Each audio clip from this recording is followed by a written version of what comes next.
জনে মিলে ওই উঁচু দেয়ালের গা বেয়ে দাঁড়িয়ে উকি দিয়ে দেখার চেষ্টা করে যে লোকটি আসলে করতেছে।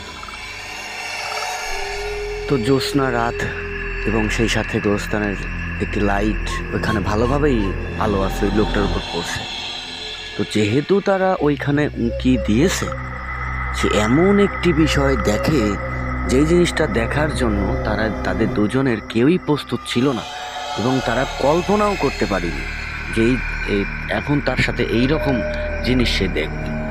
এখন দেখে সেই আগন্তুক লোকটি কবর থেকে একটি লাশ বের করে সেই লাশের কলিজা ছিঁড়ে ছিঁড়ে খাচ্ছে। তো এই জিনিসটা দেখে ওদের দুজনের ভিতরে একজন, মানে যে শিমুল, সোহেলের বন্ধু, ও বক্রি বমি করে দেয়। তো বমি যখনই করে তখন ওই লোকটি একদম রক্তবর্ণ চোখে এই সোহেল